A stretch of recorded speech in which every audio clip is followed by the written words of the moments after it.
Hello, and welcome back to the classroom. Teacher Madeline here again. Today's lesson is so important.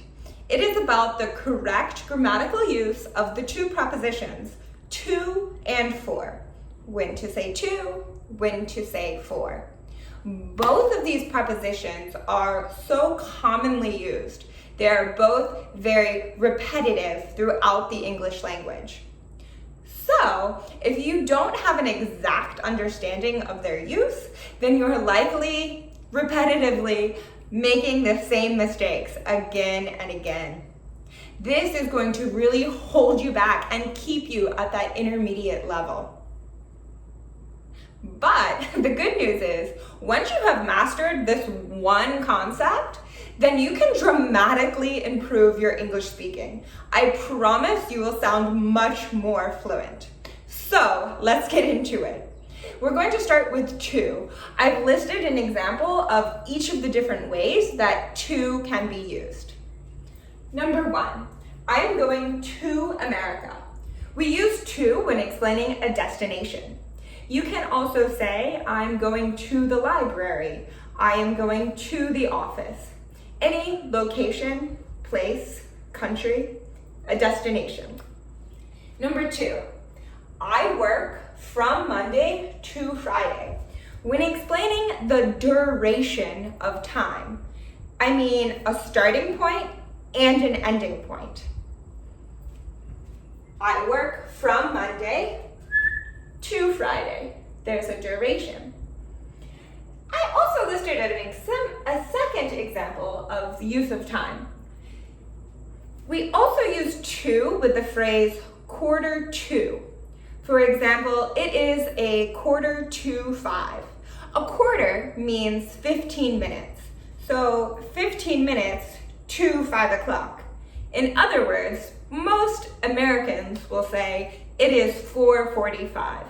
But in British English, you often hear a 4:45. You can also say a 4:45. If you would like more clarity about use of till and by, make sure to check out the video about that. It will be linked in the description box below. Moving on. Number three, I prefer chicken to beef.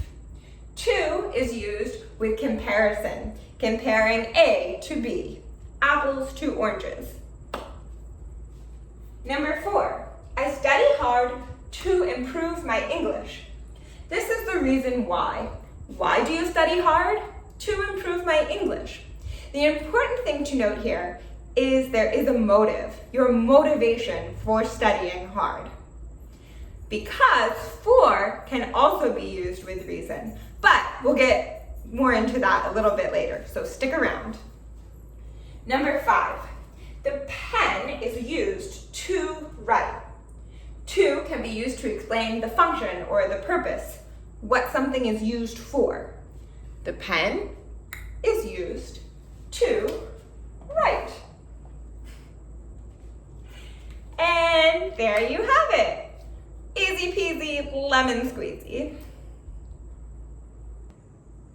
Okay, now for I have written down some examples of the different situations in which you should use for. Starting with number one, a benefit. Why something is good. Kimchi is good for digestion. Number two, we use for to explain not the duration of time, in other words, not starting point and ending point, but how much time, a period of time. I work for 5 days. If you remember in the example of to, we said, I work from Monday to Friday. It's essentially the same. I work for 5 days, but we use for. You can think about it as if someone asks you for how much time. I work for 5 days. Number three, I scheduled the meeting for 2 p.m. We use for when explaining the scheduling of an event, such as an appointment, a reservation, maybe scheduling a meeting. So I also listed a second example. The reservation is for Friday at 5 p.m. Number 4, the student was punished for bad behavior. Again, we have a reason why.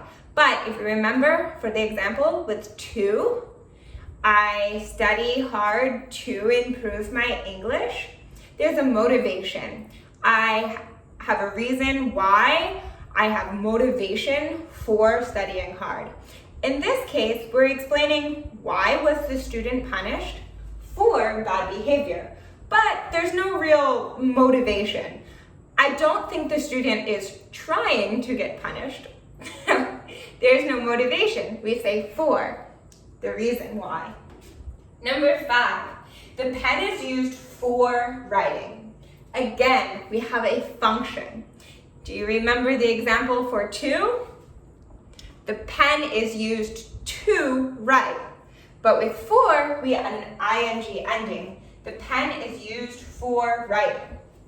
Let me break it down for you. With 2, we simply use the verb. I use the pen to write. With 4, we have for plus the root verb, write, plus ing ending. The pen is used for writing, the pen is used to write. Same meaning, just different grammatical structure. And they're both correct. Number 6, I am for the death penalty. For is used when explaining what we are in support of.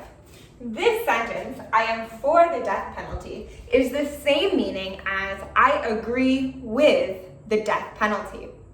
If you are confused about when to say agree with or agree to, make sure to check out that lesson. It will also be linked in the description box below.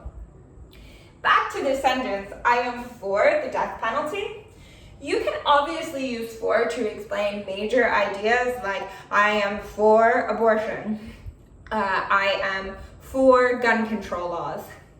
But you can use for to explain more simple things like, for example, if you are in a meeting, a dinner meeting with your colleagues, and you can't decide if you should order chicken or beef, you can say, I am for chicken.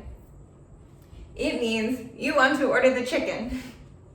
Now, let's review all correct sentences. Kimchi is good for digestion. I work for 5 days. I scheduled the meeting for 2 p.m. The reservation is for Friday at 5 p.m. This part here, at 5 p.m. with time, it's not so important, but if you would like to know more about prepositions in regards to time, make sure to check out that video. That lesson is also linked below. Number 4, the student was punished for bad behavior. Number 5, the pen is used for writing. Number 6, I am for the death penalty. There you have it. Easy peasy lemon squeezy. Okay, now that you have a much better understanding, let's be realistic. English is not always so simple. So I've listed behind me some examples of where things might get a little confusing. Let's start with number 1. You should be kind to others. That is correct. These are all correct, by the way. But whenever we have a receiver of an action, we use to. The others, the other people, are receiving your kindness or your kind actions. Number 2, the gift is for Mary. Whenever if we talk about a gift, we say which person it is for. But we should say, I give the gift to Mary. Why the difference?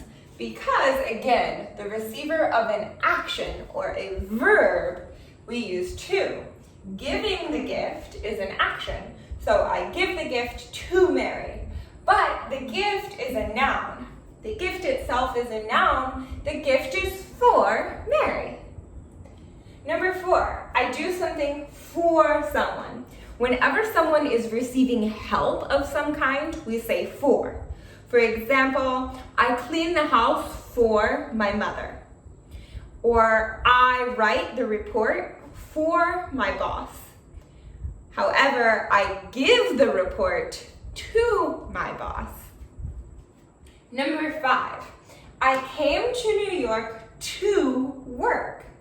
But number 6, I came to New York for a new job. The difference here, again, is that work is a verb and a new job is a noun. We use for with a noun. I came to New York for a new job. We use to with a verb. I came to New York to work. Even though they both have very similar meanings, we use 2 different prepositions. So let's review again the correct sentences. 1, you should be kind to others. 2, the gift is for Mary. 3, I give the gift to Mary. Number 4, I do something for someone. Number 5, I came to New York to work. Number 6, I came to New York for a new job. Now, let's review.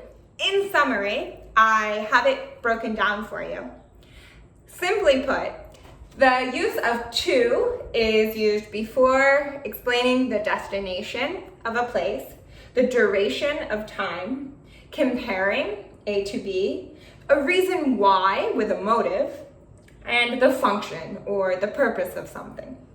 For is used to explain benefits of something, a period of time, scheduling when an event or an appointment, a meeting, a reservation will happen.